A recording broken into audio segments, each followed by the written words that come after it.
ए, कल क्या क्या हो गया था बता रे। साहेब, एक आदमी ने मेरे को पैसा दिया और नाव लाने के लिए बोला।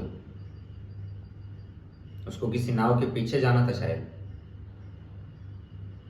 मला आधी वाटलं की त्याला त्या नावेतून काहीतरी चोरी करायची, इसलिए ना बोल दिया मैंने। कारण कसं आहे साहेब, ये चोरी वोरी का काम मैं नहीं करता।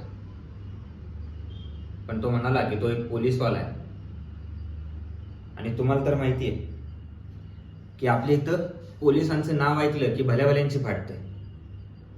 माझी पण फाटली। पण तेवढ्यात तो म्हणाला की तुला पैसे देतो अजून। अजून पैसे किती दिले माहिती त्याने? बहुत ज्यादा।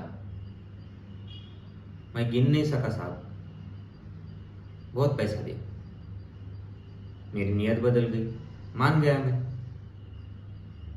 नंतर मी माझी नाव काढली, पाण्यात उतरलो, आणि आम्ही पाण्यात थोडं आतमध्ये गेल्यानंतर त्यांनी त्याच्या बॅगमधून ते गाणी ऐकताना तुम्ही ते लावता ना वरती कानावर, काय ते?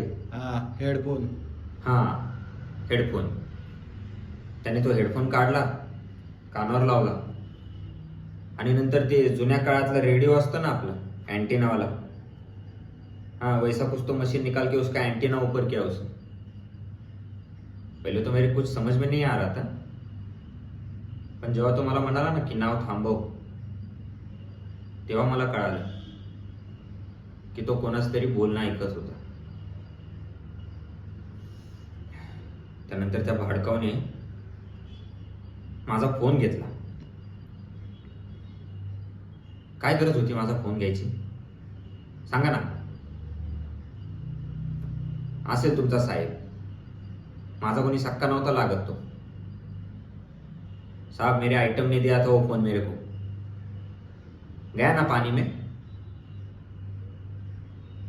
मेरा फोन लिया और वो जो सुन रहा था वो सब रिकॉर्ड कर रहा था उस फोन में वो। थोड़ी देर बाद सब जगह की लाइटें चालू हो गई और गोलियां चलना शुरू हो गई। ये सब इतना अचानक से हो गया ना, कुछ समझ में ही नहीं आया।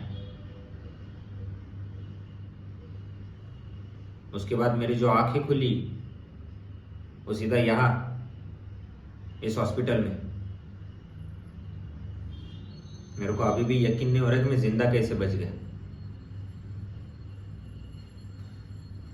और बस इतना ही पता है मेरे को, और क्या सुनना है?